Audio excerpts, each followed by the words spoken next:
नमस्कार, good morning. सुबह के 7 बज रहे हैं और आपके साथ मैं हूं दीपिका यादव। प्रधानमंत्री नरेंद्र मोदी आज वाराणसी के बीजेपी कार्यकर्ताओं के साथ चुनाव पर वर्चुअली मंथन करेंगे। सुबह 11 बजे से नमो ऐप के जरिए कार्यक्रम शुरू होगा, जिसमें बीजेपी ने इसके लिए तैयारियां भी पूरी कर ली हैं। उत्तर प्रदेश समेत 5 राज्यों में चुनावी बिगुल बज चुका है। रोज राजनीतिक दल अपने स्तर पर प्रचार संवाद कर रहे हैं। इस क्रम में अब पीएम मोदी अपने संसदीय क्षेत्र वाराणसी के 10,000 बीजेपी कार्यकर्ताओं को संबोधित करेंगे। सोशल मीडिया कार्यकर्ताओं की सोमवार को वर्चुअल बैठक हुई। भाजपा के प्रदेश सह प्रभारी सुनील ओझा ने कहा कि कार्यकर्ताओं से कहा गया है कि प्रत्येक बूथ कार्यकर्ता को ज्यादा से ज्यादा संख्या में नमो ऐप डाउनलोड करवाएं।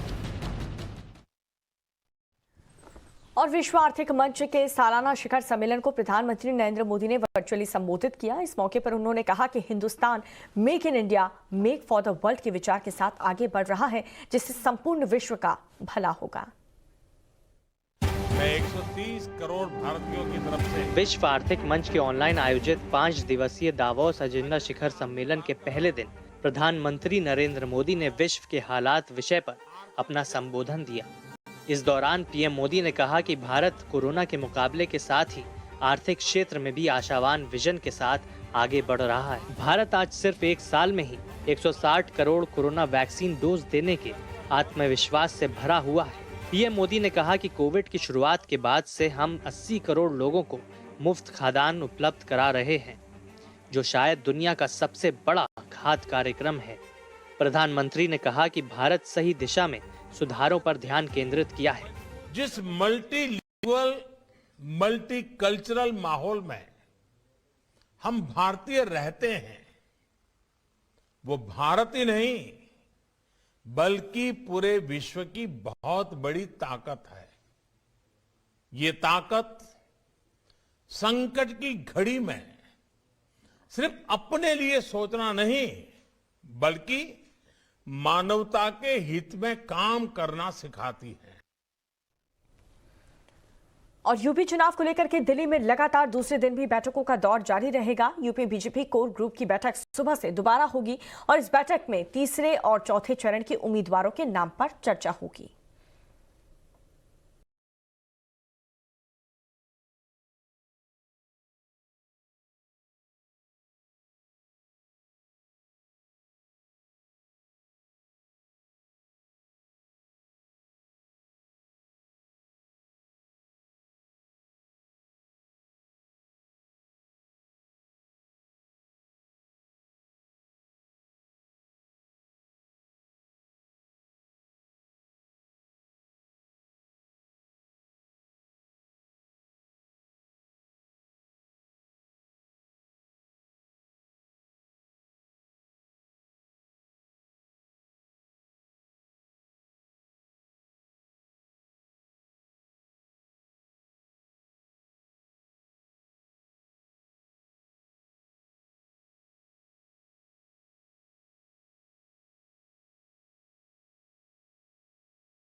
और वहीं दूसरी तरफ कांग्रेस पार्टी आज उत्तराखंड के लिए उम्मीदवारों के नाम की पहली लिस्ट जारी कर सकती है, जिसमें 70 विधानसभा सीटों में से करीब 40 नाम पार्टी फाइनल कर लिए हैं।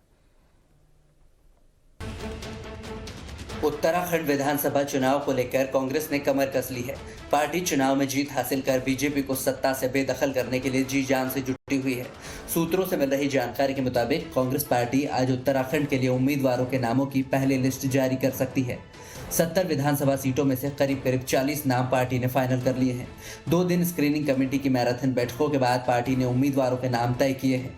टाइम्स नाउ नवभारत के सूत्र बता रहे हैं कि बीजेपी से निकाले गए हरक सिंह रावत आज कांग्रेस पार्टी में शामिल हो सकते हैं। उनकी बहू अनुकृति भी कांग्रेस में शामिल होंगी।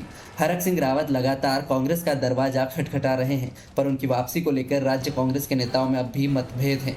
पूर्व मुख्यमंत्री हरीश रावत उनके घर वापसी के खिलाफ नजर आ रहे हैं। समझा ये भी जा रहा है कि कांग्रेस हाईकमान मामले में अंतिम फैसला ले सकता है। हरक सिंह ने कांग्रेस में वापसी को लेकर कांग्रेस के अंदर अपने शुभचिंतकों के साथ कई नेताओं से मुलाकात भी की है।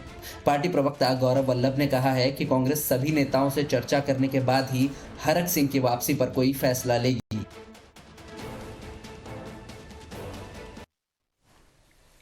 अरविंद केजरीवाल आज करेंगे पंजाब के मुख्यमंत्री चेहरे की घोषणा। जनता से उन्होंने सुझाव मांगा था। सियासी जमीन तैयार है, राजनीतिक गुणागणित का दौर भी जारी है, वोटिंग की तारीखें आगे बढ़ चुकी हैं। ऐसे में सत्ता के सिंहासन पर बैठने के लिए सभी पार्टियां एड़ी चोटी का जोर लगा रही है। इस बीच पंजाब में आम आदमी पार्टी का मुख्यमंत्री उम्मीदवार कौन होगा, ये सस्पेंस जल्द ही खत्म होने वाला है। आम आदमी पार्टी के सीएम चेहरे पर जनता की राय के लिए चलाए जा रहे कैंपेन को जबरदस्त रिस्पांस मिला है। 3 दिन से चल रहे कैंपेन में सीएम चेहरे के लिए 15 लाख से ज्यादा लोगों ने अपनी राय दी है। इसमें 5.5 लाख से ज्यादा व्हाट्सएप मैसेजेस मिले हैं, 6,07,000 से ज्यादा फोन कॉल्स आए हैं, वहीं 1.5 लाख से ज्यादा वॉइस नोट के जरिए भी लोगों ने अपनी राय दी है।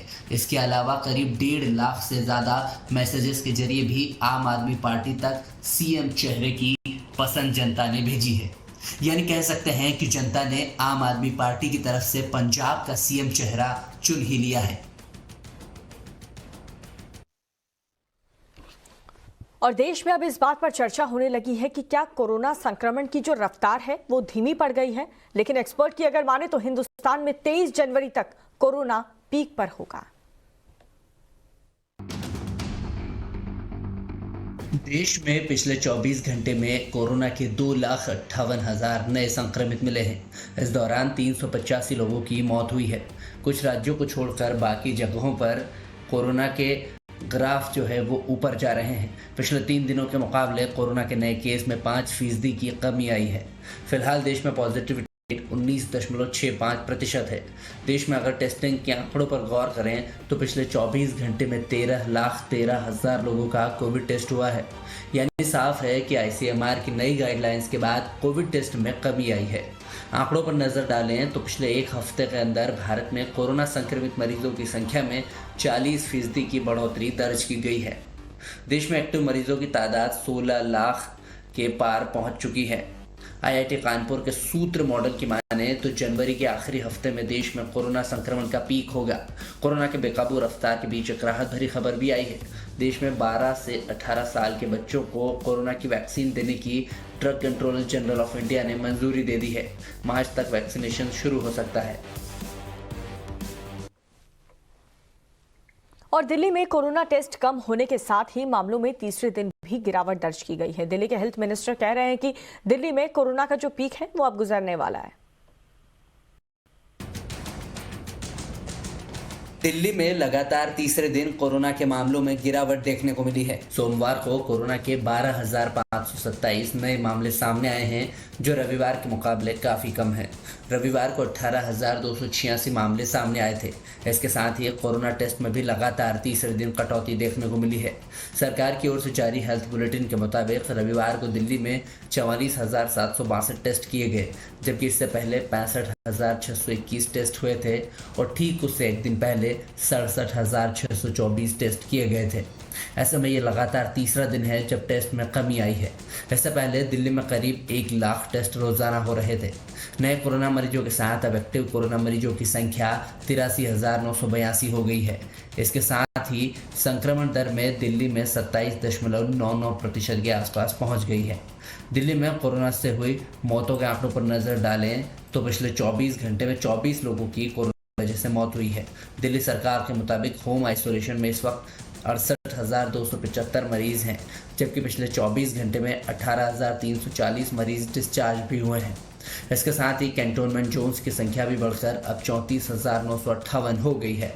दिल्ली के अस्पतालों में भर्ती मरीजों की संख्या पर नजर डालें तो दिल्ली में इस वक्त 2,784 मरीज अस्पतालों में भर्ती हैं, जिनमें 833 मरीज ICU बेड पर भर्ती है, तो वहीं 909 मरीज ऐसे हैं जो ऑक्सीजन बेड या फिर वेंटिलेटर पर भर्ती हैं। और मुंबई में पिछले 24 घंटे के अंदर 5,976 नए कोरोना के केस सामने आए हैं, जबकि एक दिन में 12 लोगों ने अपनी जान गंवा दी।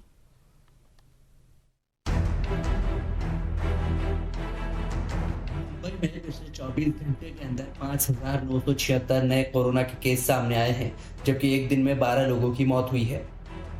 वहीं बेड ऑक्यूपेंसी घटकर 14.7% हो गई है। इससे पहले रविवार को राजधानी मुंबई में कोरोना के 7,895 नए संक्रमित मरीजों की पुष्टि हुई थी। जबकि पूरे महाराष्ट्र की बात करें तो यहाँ पिछले 24 घंटे में कोरोना के 31,111 नए मामले सामने आए हैं। इस दौरान 29,092 लोग डिस्चार्ज हुए हैं और 24 लोगों की मौत हुई है। राज्य में सोमवार को ओमाइक्रोन के 122 नए मामले मिले हैं, जिसके बाद यह आंकड़ा 1860 पहुंच चुका है। महाराष्ट्र में पिछले कुछ दिनों में कोरोना के मामलों में उतार चढ़ाव देखा गया है। महाराष्ट्र सरकार की माने तो प्रदेशवासियों को कोरोना को लेकर डरने की जरूरत नहीं है, बल्कि सावधानी और सतर्कता बरतने की जरूरत है। सरकार की ओर से दावा किया जा रहा है कि अस्पतालों में बेड और ऑक्सीजन की कोई कमी नहीं है।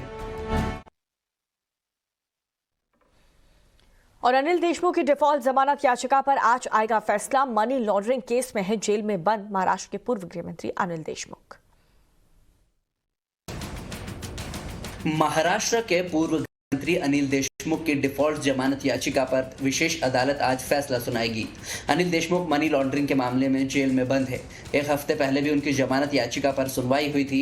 उस दौरान ईडी ने जमानत का विरोध किया था। ईडी ने स्पेशल कोर्ट में अनिल देशमुख की याचिका पर आपत्ति जताते हुए कहा था कि मनी लॉन्ड्रिंग मामले में अनिल देशमुख की गिरफ्तारी से 60 दिन के भीतर ही कोर्ट में चार्जशीट दाखिल कर दी गई है। बता दें कि जेल में बंद अनिल देशमुख महाराष्ट्र के पूर्व गृह मंत्री हैं। उन पर पुलिस से वसूली करवाने का आरोप है। 100 करोड़ रुपए के वसूली कांड में अनिल देशमुख इन दिनों मुंबई के आर्थर रोड जेल में बंद है। 27 दिसंबर को अनिल देशमुख की न्यायिक हिरासत को 14 दिन के लिए बढ़ा दिया गया था।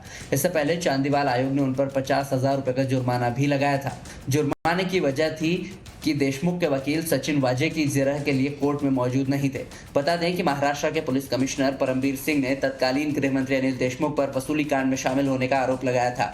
उन्होंने आरोप लगाया था कि देशमुख ने पुलिस अधिकारियों को बार और रेस्तरां से हर महीने 100 करोड़ रुपए लेने का टारगेट सेट किया था। इन आरोपों की जांच ईडी केंद्रीय जांच ब्यूरो कर रही है। और दिल्ली के गाजीपुर विस्फोटक मामले में एक नया अपडेट सामने आया है, जिसमें अलकायदा से जुड़े आतंकी संगठन ने मंडी में आईईडी प्लांट करने की जिम्मेदारी ली है। दिल्ली के गाजीपुर मंडी में आईईडी मिलने के मामले में नया अपडेट आया है। टेलीग्राम पर अलकायदा से जुड़े आतंकी संगठन मुजाहिदीन गजवात हिंद ने मंडी में आईईडी प्लांट कराने की जिम्मेदारी ली है। दिल्ली पुलिस स्पेशल सेल के पास एमजीएच के इस क्लेम के संबंध में एक लेटर मौजूद है। जांच में जुटी एनआईए की एक टीम ने स्पेशल सेल के अफसरों से केस को लेकर मुलाकात की है। वहीं एनएसजी ने विस्फोटक से जुड़ी अपनी महत्वपूर्ण रिपोर्ट दिल्ली पुलिस को सौंप दी है। आतंकी संगठन ने अपने लेटर में काफी कुछ लिखा हुआ है। एमजीएच ने धमकी देते हुए कहा है कि हमारे ही मुजाहिद भाइयों ने 14 जनवरी को धमाके के लिए दिल्ली के गाजीपुर फूल मंडी में आईईडी प्लांट किया था, जो किसी टेक्निकल वजहों से वक्त पर नहीं फटा। लेकिन अगली बार ऐसा नहीं होगा। हम और तैयारी के साथ धमाका करेंगे, जिसकी गूंज पूरे भारत में सुनाई देगी। वहीं एमजीएच के इस क्लेम में कितनी हकीकत है, इसकी जांच करने में एजेंसी जुटी हुई है। इसके साथ ही एजेंसियों को आईएसआई के हाथ होने के संकेत भी मिले हैं। एजेंसियों के मुताबिक 3 किलो आरडीएक्स मिलना एक बड़े टेरर एंगल की ओर इशारा कर रहा है। काफी सालों के बाद दिल्ली में इतनी बड़ी मात्रा में आरडीएक्स और अमोनियम नाइट्रेट मिले हैं। अगर ये ब्लास्ट हो जाता तो 100 से 150 लोगों को नुकसान पहुंच सकता था।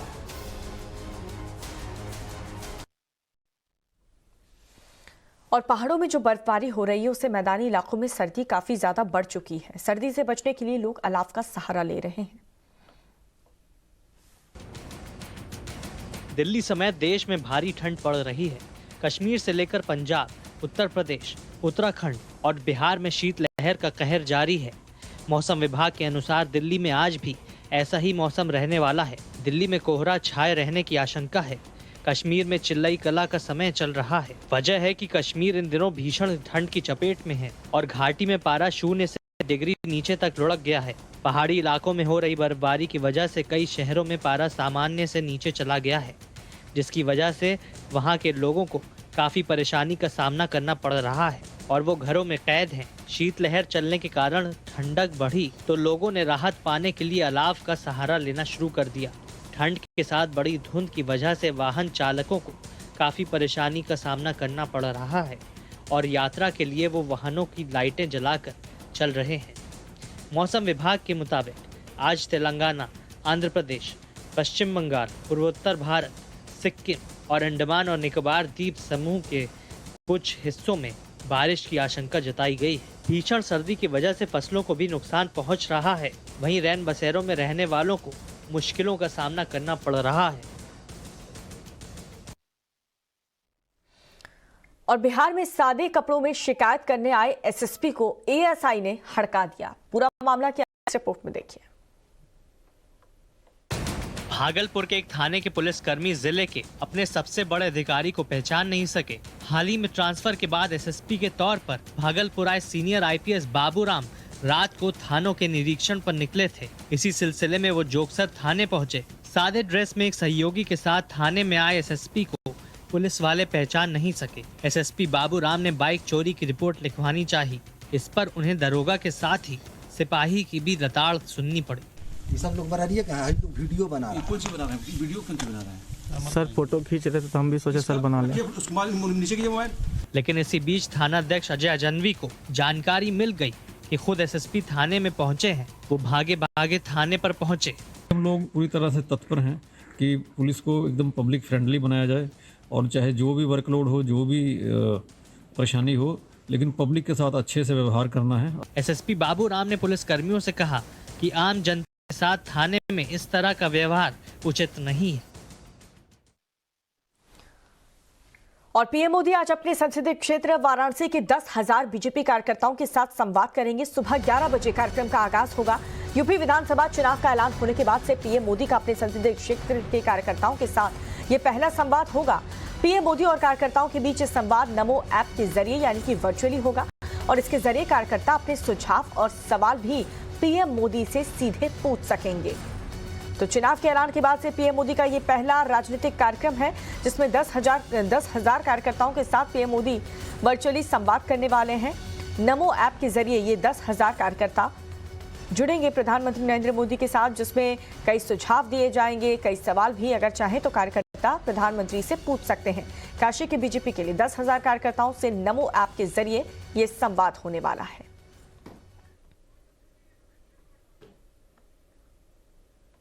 तो काशी के बीजेपी कार्यकर्ताओं से आज संवाद करेंगे प्रधानमंत्री नरेंद्र मोदी। 10,000 कार्यकर्ताओं से नमो ऐप के जरिए ये संवाद होने वाला है। चुनाव के ऐलान के बाद से पीएम मोदी का ये पहला राजनीतिक कार्यक्रम है जिसमें 10,000 कार्यकर्ता शामिल होंगे। नमो ऐप के जरिए 10,000 कार्यकर्ता शामिल होंगे और पीएम मोदी आज तमाम कार्यकर्ताओं को जीत का मंत्र भी देंगे। विधानसभा चुनाव है उत्तर प्रदेश में और इसी सिलसिले में पीएम मोदी कार्यकर्ताओं से संवाद करने वाले हैं। चुनाव का ऐलान के बाद से पहला राजनीतिक कार्यक्रम प्रधानमंत्री की तरफ से आज होने जा रहा है।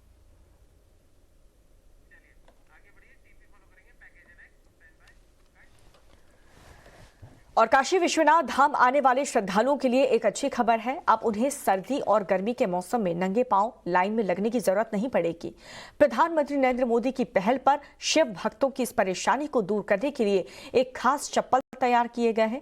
क्या है इस खास चप्पल की खासियत और कैसे ये दूर करेगी शिव भक्तों की परेशानी, इस रिपोर्ट में देखिए।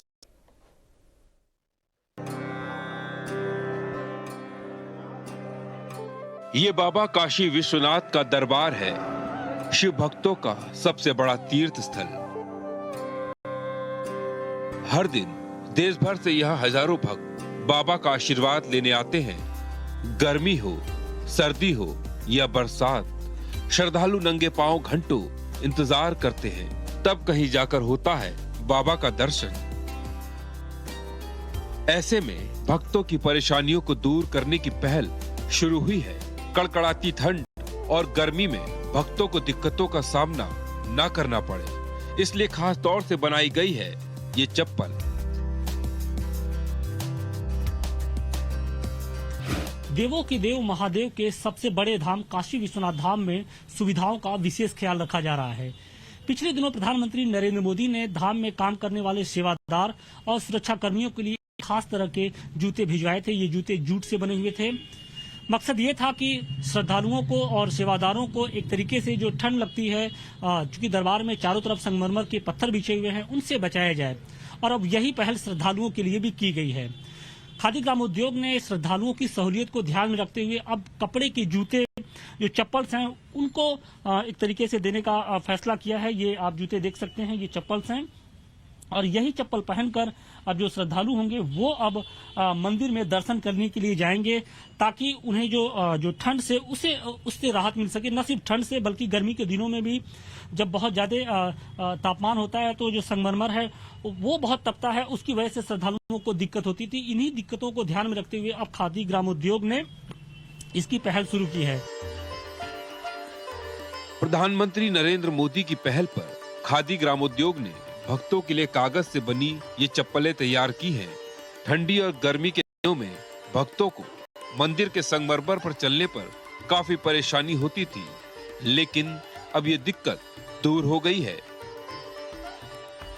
कागज और जूट के गुण करके एक में मिला करके मसाला सब बनाया गया है, इसलिए इसमें इसका कोई कीमत नहीं, 50 रुपया है। जाड़े के दिनों में ये मंदिर में पहन के साथ जा सकते हैं और ये ठंड में बहुत लाभदायक है। ठंड में पैर में ठंड नहीं लगेगी और गर्मी के दिन में भी पैर नहीं जलेगा। इसके लिए सरकार द्वारा, नरेंद्र मोदी के द्वारा ये दी गई है, भिजवाया गया है दिल्ली से कि तो अभी फिलहाल इसकी मैन्युफैक्चरिंग कहाँ पे हो रही है? आने वाले दिनों में आप लोग की क्या योजना है? दिल्ली से हो रही है। दिल्ली से बन करके आ रहा है, कनाट प्लेस से। हमारा वहाँ बहुत बड़ा शोरूम है, खादी बन के नाम से मशहूर है, तो वहाँ से बन करके आ रहा है। और मोदी जी का इस पहल है कि श्रद्धालुओं के लिए विशेष रख करके दिया जाए।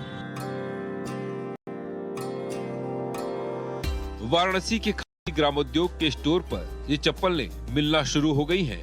इनकी कीमत महज 50 रुपए है। शिव भक्त इस चप्पल को हाथों हाथ ले रहे हैं। ठंडी है, गर्मी जो भी है, अगर पैर में कंकड़ चप्पल में अगर नहीं पहन के मंदिर में, जो उसकी श्रद्धा है, मतलब कि बिना चप्पल के जाना है, तो कंकड़ पत्थर कुछ गड़ जाता है तो उससे नुकसान होता है। उससे अच्छा है कि ये आप एक चप्पल अगर लेके जाते तो ये साफ सुथरी चप्पल भी है और जाके मंदिर के अंदर आराम से पहन के कहीं इसको रोक टोक भी आपकी नहीं होगी। चप्पल को पहनने से कोई मनाही भी नहीं है, ये अप्रूव्ड एक तरीके से मान सकते हैं आप इस चप्पल को।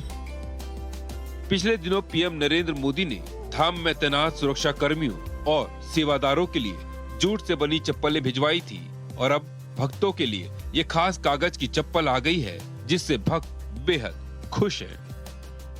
ये मंदिर में चूंकि जो चमड़े के चप्पल्स होते हैं या फिर रबर के चप्पल्स एक तरीके से पूरी तरीके से प्रतिबंधित होते हैं। इसकी वजह से जो श्रद्धालुओं को काफी दिक्कतों का सामना करना पड़ता था और शायद उन्हीं की सहूलियत को ध्यान में रखते हुए इस तरीके की जो चप्पल्स हैं उनको लाया जा रहा है, ताकि जो सुविधाओं को और बढ़ाया जा सके और मंदिर में आने वाले जो यात्री हैं, जो श्रद्धालु हैं, उन्हें किसी तरह की कोई दिक्कत न हो।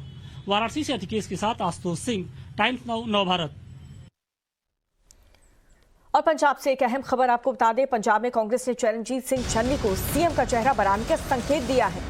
कांग्रेस ने एक वीडियो जारी किया है। वीडियो में एक्टर सोनू सूद ये कहते हुए दिख रहे हैं कि असली चीफ मिनिस्टर या फिर असली राजा वो है जिसे जबरन कुर्सी पर बिठाया जाए और कहा जाए कि तुम ही मुख्यमंत्री हो और बदलाव ला सकते हो। सोनू सूद की इन बातों के बाद ही सीएम चन्नी की तस्वीरें दिखने लगती हैं। कांग्रेस के इस वीडियो को सिद्धू के लिए एक बड़ा झटका माना जा रहा है। सिद्धू ने कुछ दिन पहले ही कहा था कि सीएम कौन होगा यह आलाकमान नहीं, जनता तय करेगी। असली चीफ मिनिस्टर वो या असली राजा वो जिस जबरदस्ती कुर्सी पे लेके आया जाए, उसको स्ट्रगल नहीं करनी पड़े, उसको बताना नहीं पड़े कि मैं चीफ मिनिस्टर कैंडिडेट हूं, मैं डिजर्व करता हूं। वो ऐसा होना चाहिए जो बैक बेंचर हो और उसको पीछे से उठा के ले और बोल कि तू डिजर्व करता, तू बनो। वो जो बनेगा वो देश बदल सकता है। और फिलहाल रुक रही छोटे से ब्रेक के लिए देखते रहिए टाइम्स नाउ, नव भारत।